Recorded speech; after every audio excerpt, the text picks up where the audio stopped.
Hello everyone, welcome back to my YouTube channel in designer Siya. Friends, आज के इस video में हम धोती सलवार की कटिंग और स्टिचिंग सीखने वाले हैं। तो बने रहिए वीडियो में एंड तक मेरे साथ, क्योंकि आज का जो वीडियो काफ़ी इन्फॉर्मेटिव वीडियो होने वाला है। आपको बहुत ही डिटेल में जो लंबे अर्ज वाला यानी कि बड़े अर्ज वाला जो फैब्रिक होता है उससे आप धोती सलवार किस तरीके से कट कर सकते हो और स्टिच कर सकते हो वो बताऊँगी। तो यहाँ पर देखो, मैंने जो धोती सलवार है काफ़ी हैवी बनाया है और प्लीट्स है जो वो काफ़ी इक्वल आपको नज़र आ रहे होंगे, कहीं से कोई बड़ा छोटा नज़र नहीं आ रहा होगा। तो ये कैसे आप बना सकते हो, काफ़ी मैं आपको ट्रिक्स भी बताऊंगी इसमें। बने रहिए वीडियो में एंड तक मेरे साथ और देखिए किस तरीके से हम इसकी कटिंग और स्टिचिंग करेंगे। तो चलिए फटाफट से जो इसकी वीडियो है वो स्टार्ट कर लेते हैं। तो चलिए फ्रेंड्स, इसको अब हम बनाना सीख लेते हैं। तो यहाँ पर देखो, धोती सलवार बनाने के लिए आपको ना टोटल 4 मेजरमेंट की नीड होगी, जो आपको साइड में शो हो रहा होगा। तो अगर आप अपना सिल रहे हो तो ये 4 मेजरमेंट आप अपने बॉडी का ले लीजिए, या फिर आप कस्टमर का सिल रहे हो तो उसका ले लीजिएगा। उसके बाद यहाँ पर हमारा जो फैब्रिक है इसको ना हमने 2 लेयर में बिछाना होता है। यहाँ पर जो मैं धोती सलवार बना रही हूँ वो बड़े अर्ज वाले फैब्रिक को यूज़ कर रही हूँ। ये 3.5 मीटर का आपको पीस ही मिलता है मार्केट में। और अगर आप छोटे अर्ज के फैब्रिक से भी बना रहे हो तो 2.25 मीटर 2.5 मीटर से भी बना सकते हो। तो टोटल फैब्रिक को यहाँ पर मैंने 2 लेयर में बिछाया हुआ है, कुछ इस तरीके से। तो देखिए फ्रेंड्स, यहाँ पर ना जो फैब्रिक है, 2 साइड हमारी किनारी वाली है, एक साइड फोल्डेड है और एक साइड ओपन है। तो ओपन वाले साइड से ना मैं आपको पहले अर्ज चेक करवा देती हूँ। तो यहाँ पर मैं 1 इंच पर अर्ज चेक कर रही हूँ। तो देखिए जो मेरा इंची टेप वो पूरा ही आ गया है, 59 इंच का मेरा अर्ज है। और अब हम देखो इसको ना एक किनारी पर इस तरीके से पकड़ेंगे और इसको दूसरे साइड में इस तरीके से फोल्ड करेंगे। और सब तरफ से आपको ना अच्छे से इसके रिंकल्स को निकाल लेना है। बड़े अर्ज के फैब्रिक्स को कटिंग करना थोड़ा मुश्किल होता है अगर आप अकेले हो तो, लेकिन आप आसानी से कर सकते हो। कुछ इस तरीके से आपको बिछाना है। देखिए मैंने सारे रिंकल सब तरफ से निकाल दिए हैं। अब यहाँ पर फोल्डेड है और 2 साइड मेरा ओपन है। तो अब हम कटिंग किस साइड से करेंगे? जिस साइड से हमारा एक थोड़ा सा भी फैब्रिक नहीं बच रहा होगा उस साइड से। तो यहाँ पर हमने नीचे की तरफ से आपने सबसे पहले मोरी रखनी है। मोरी हमारा 6 इंच है, लेकिन 1 इंच बढ़ा करके आपको मार्क करना है। 7 इंच पर मैं मार्क कर रही हूँ। वहाँ से आपको ऊपर की तरफ आपको जितना लेंथ रेडी करना है उस पर मार्क कर लेना है। 35 इंच रेडी करना है, तो यहाँ पर मैंने मार्क कर लिया है। 4 इंच का मैं बेल्ट बनाऊंगी, आप 5 का भी बना सकते हो। मैंने 4 का बनाना है तो 4 पर नीचे की तरफ डाउन में मार्क कर लूँगी। और 0.75 इंच थोड़ा सा और ऊपर की तरफ मार्जिन छोड़ूंगी, सिलाई मार्जिन। तो यहाँ पर इस तरीके से मैंने सिलाई मार्जिन ले लिया है। जब बेल्ट को अटैच करेंगे इतना है फैब्रिक ही हमारा सिलाई में जाएगा। तो ऊपर और नीचे का दोनों मार्किंग हमारा किसी काम का नहीं है, ये सेंटर वाला मार्किंग हमारा काम आएगा। तो यहाँ से यहाँ तक देखिए 32 इंच का हमारा ये मार्क आ गया है। अब हम दूसरे साइड चलते हैं। तो दूसरे साइड में आपको इस मार्किंग को ना इस तरीके से कॉर्नर पर मिलाना होता है। अब यहाँ पर देखो, इसी के अकॉर्डिंग ही आपका जो सलवार का घेर है ना वो डिसाइड होता है। यहाँ से ही आप घेर बड़ा या छोटा यानी कि कम या ज़्यादा कर सकते हो। तो अगर आप इंची टेप को बिल्कुल कॉर्नर से मिला रहे हो उस मार्किंग से, तो आपका घेर काफ़ी ज़्यादा बनेगा, बहुत सुंदर आपकी सलवार बनेगी। अगर आप कम घेर वाला बनाना चाहते हो तो उस मार्किंग को देखिए, वहाँ पर मेरा ना 24 आया था। तो यहाँ इस तरफ भी मैं 24 पर मार्क कर लूँगी कुछ इस तरीके से, और दोनों मार्किंग को मिला करके यहाँ पर कटिंग कर दूँगी। लेकिन जो सलवार है मैंने बहुत ज़्यादा घेर वाला बनाना है, थोड़ा अच्छा लगे धोती सलवार देखने में, तो इसलिए मैं इंची टेप को इस तरीके से तिरछा मिलाऊंगी कॉर्नर पर, जिससे कि मेरा सलवार जो है वो काफ़ी हैवी और सर्कुलर बनेगा। बनने के बाद आप रिज़ल्ट को देखोगे कितना सुंदर आपका जो सलवार है वो रेडी हो जाएगा। तो आपको उस इंची टेप के अकॉर्डिंग मार्किंग कर लेना है। अब यहाँ इस तरफ कॉर्नर पर देखिए आपको 2 इंच का मार्किंग करना है, कुछ इस तरीके से। यहाँ पर भी मैंने अभी जो मार्किंग टेढ़ा किया है ना वो 8 इंच नीचे ही किया है, क्योंकि मुझे थोड़ा फैब्रिक और चाहिए था किसी और काम के लिए, तो वहाँ से मैंने नीचे की तरफ कर लिया है। लेकिन अगर आप ऊपर कॉर्नर पर मिलाना चाहते हो तो कॉर्नर पर भी मिला सकते हो। उसके बाद अब हम यहाँ क्रॉच एरिया का मार्किंग करेंगे। 4 इंच ऊपर की तरफ बेल्ट का निकाल करके 14 इंच पर हम मार्क कर लेंगे। 13 का हमारा क्रॉच एरिया रेडी हो जाएगा। 2 इंच अंदर की तरफ करते हुए क्रॉच एरिया का शेप दे देना है। अब हमने जैसे जैसे मार्किंग किया वैसे वैसे कटिंग कर लेनी है।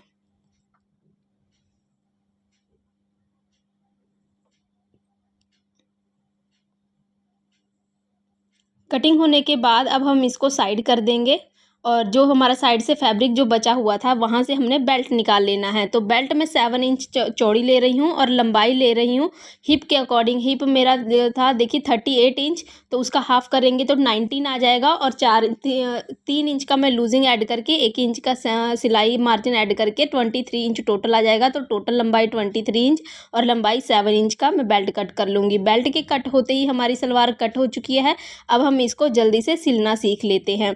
सिलना भी बहुत ईजी है फ्रेंड्स। अब देखिए फ्रेंड्स, सिलने के लिए सबसे पहले ना जो हमने मोहरी की मार्किंग की थी 7 इंच पर, उसको ना हम यहाँ पर कट लगा देंगे। चारों लेयर को पकड़ करके हमने यहाँ पर कट लगा देना है ताकि चारों में इक्वल मार्किंग हो जाए। तो यहाँ पर कट लगाने के बाद अब हमने ना अंदर से एक लेयर को निकाल देना है। एक लेयर निकालने के बाद अब हमारा जो एक पार्ट बचा है उसको हम फिर से फोल्ड करेंगे और जहाँ पर हमने 2 इंच का कट लगाया था ना, वो वाला साइड लेकर के आएंगे। ये देखिए यहाँ पर मैंने 2 इंच का कट लगाया था, यहाँ पर हम सिलाई लगा देंगे। पहले सिलाई लगाने के बाद इसको हम ओपन करेंगे तो ये तो कुछ तिरछा ओपन होगा, कुछ इस तरीके से। सेंटर में सिलाई है और दोनों साइड में हमारा फैब्रिक होगा। तो यहाँ पर ना हमने प्लीट्स की मार्किंग करनी है। मार्किंग करके जब हम प्लीट्स बनाएंगे ना, तो जो सलवार का घेर है वो इक्वल बनेगा।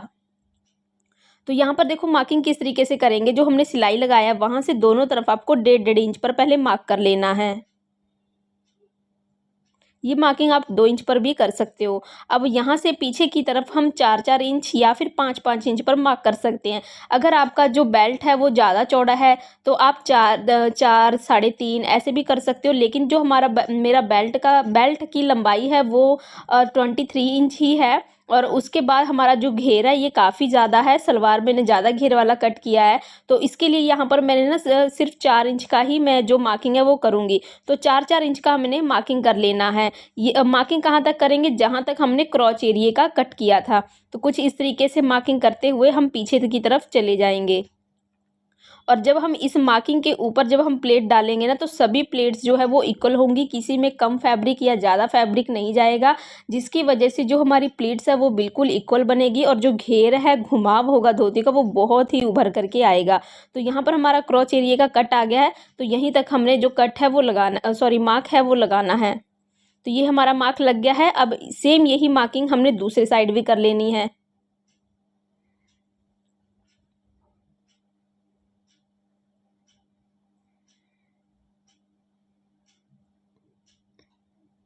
इसको भी क्रॉच एरिया तक ही मार्किंग करेंगे। तो ये मार्किंग जो है हमारी हो गई है। अब हम इस मार्किंग के ऊपर प्लीट्स डालेंगे। तो प्लीट्स किस तरीके से डालना है, देखिए प्लीट्स का जो एंगल होगा ना वो एक दूसरे की तरफ ही होगा, ऑपोजिट साइड में नहीं डालना है।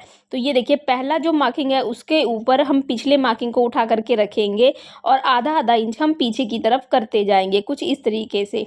एक साइड हमने इस तरफ डाला है तो दूसरे साइड का जो प्लीट्स का एंगल होगा वो इसी की तरफ होगा, कुछ इस तरीके से। ये देखिए मार्किंग करके प्लीट्स डालने से हमारे मन में डर नहीं रहता कि कहीं हमारा प्लीट्स ख़राब ना हो जाए। तो आप भी मार्किंग करके ही प्लीट्स डालिए, आपके प्लीट्स बहुत अच्छे बनेंगे।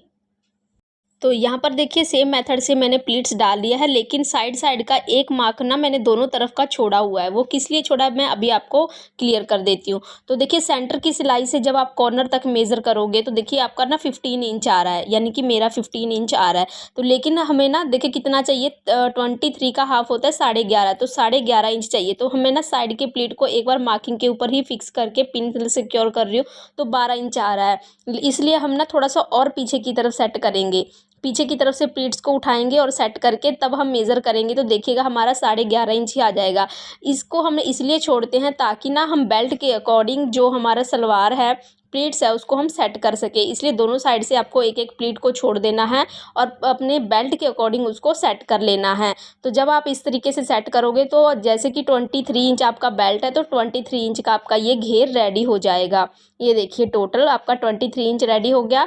अब हम इसके ऊपर बेल्ट को ईजिली अटैच कर सकते हैं। तो पहले हम यहाँ पर सिलाई लगा लेंगे। दो हमने प्लीट सेट किया है, सिलाई लगाने के बाद पिन निकाल करके फिर हम यहाँ पर बेल्ट अटैच कर देंगे, कुछ इस तरीके से। बेल्ट के अटैच होने के बाद अब हम यहाँ पर एक टॉप सिम भी लगा देंगे। टॉप सिम लगाने से क्या होता है, जो कि जॉइंट वाला जो हमारा सिलाई होगा ना, अंदर की तरफ जो सिलाई दिख रहा होता है फैब्रिक, ये वाला नीचे की तरफ झुका हुआ नहीं रहेगा, बिल्कुल अटैच हो जाएगा आपके बेल्ट के साथ। अब यहाँ मोहरी की तरफ आ जाइए। तो मोहरी की तरफ हमने ना एक पहले मार्किंग कर लेनी है। मार्किंग हमारी फीकी हो गई है। मार्किंग करने के बाद अब हम यहाँ पर फोल्ड करेंगे, यानी कि बॉटम रेडी करेंगे। तो इस तरीके से आपको फोल्ड करके सिलाई लगाना है। एक तरफ से सिलाई स्टार्ट करेंगे और आज जब आप हाफ सिलाई लगा लोगे तो यहाँ पर हम दूसरी साइड को फोल्ड कर लेंगे और दूसरी साइड में सिलाई लगाते हुए चले जाएंगे। तो इस तरीके से हमने बॉटम रेडी कर लेना है। कुछ इस तरीके से हमारा ये रेडी हो गया है बॉटम। अब हम देखो जो हमारा ये वाला पार्ट है ना, ये रेडी हो गया है और सेम इसी मेथड के साथ मैंने दूसरा पार्ट भी रेडी कर रखा है। अब हमने क्या करना है, दोनों पार्ट को एक दूसरे के ऊपर रख लेना है। दोनों का राइट साइड अंदर की तरफ होगा और क्रॉच एरिया की जो सिलाई होती है वो हमने लगा लेनी है। क्रॉच एरिया की सिलाई लगाते वक्त आपको एक चीज़ ध्यान में रखना है कि अगर आप नाड़े वाला बना रहे हो सलवार तो ऊपर की तरफ से आपको एक साइड में 2 इंच का छोड़ करके तब आपको नीचे की तरफ सिलाई लगानी है। अगर आप लास्टिक वाला बना रहे हो तो कोई मार्जिन छोड़ने की नीड नहीं है, आप ऊपर से नीचे की तरफ सिलाई लगा दीजिए। सिलाई लगाने के बाद अब देखो सेंटर से हम इस तरीके से ओपन करेंगे कुछ इस तरीके से और नीचे की तरफ जो हमारा फिटिंग का सिलाई है वो लगा लेंगे। तो फिटिंग की सिलाई के लिए 6 इंच पर पहले हम मोरी की मार्किंग कर लेंगे और एक साइड से सिलाई लगाते हुए आसन पर आएंगे और आसन से दूसरी साइड की तरफ आ जाएंगे और वहाँ पर भी 6 इंच का मार्क करके वहाँ तक सिलाई को स्टॉप कर देंगे। सिलाई लगाने के बाद अब हम लास्टिक लगा लेंगे। तो लास्टिक लगाने के लिए पहले आपको सलवार को सीधा करना पड़ेगा। सीधा करके जो बेल्ट की जॉइंट वाली सिलाई है वहाँ से ऊपर की तरफ आपको 4 इंच पर मार्क करना है, क्योंकि बेल्ट 4 इंच का है। अगर आप 5 इंच का बेल्ट बना रहे हो तो 5 इंच पर मार्क करोगे। दोनों साइड में आपको मार्क कर लेना है। इससे आपको मेज़र हो जाता है कि इतना ही फैब्रिक हमारा लास्टिक लगाने में जाएगा, इससे ज़्यादा हम नहीं दे सकते। लास्टिक देखिए कमर जो थी ना मेरी 35 थी, तो आप अपने अकॉर्डिंग जितना आपका कमर होगा उसके अकॉर्डिंग आप ले सकते हो। यहाँ पर मैंने कमर से 1.5 इंच छोटा मैंने यहाँ पर जो अपना लास्टिक है वो लिया है। कमर का हाफ देखिए 17.5 आएगा, 35 का हाफ 17.5, लेकिन 1.5 इंच छोटा मैंने यहाँ पर 16 इंच का लास्टिक लिया है। लास्टिक को ज्वाइंट कर लगा करके उसके बाद मैं सलवार में अटैच कर दूंगी। लास्टिक अटैच करने के बहुत सारे मेथड है, आप किसी भी मेथड के साथ लास्टिक को लगा सकते हो। लास्टिक के लगते ही हमारा जो सलवार है वो रेडी हो चुका है, धोती सलवार। अब हम इसको वियर करके इसका आउटपुट देख लेते हैं कैसा आ रहा है। तो इसी के साथ जो मेरा धोती सलवार है फ्रेंड्स रेडी हो चुका है। देखिए वियर करने पर इसका लुक इतना इन्हेंसिंग लग रहा है और इसको ना मैंने शॉर्ट कुर्ती के साथ वियर किया है। और अगर आप लॉन्ग कुर्ती के साथ वियर करना चाहे तो उसके साथ भी वियर कर सकते हैं, पर जो घेरा होगा ना कुर्ती का वो थोड़ा कम रखिएगा हिप के बजाय। इससे ना आपका साइड का जो घेरा है वो काफ़ी विजिबल होगा आपके सलवार का। तो कैसा लगा वीडियो कॉमेंट करके ज़रूर बताइएगा। चैनल पर पहली बार आए हैं तो चैनल को सब्सक्राइब जरूर कर लीजिएगा।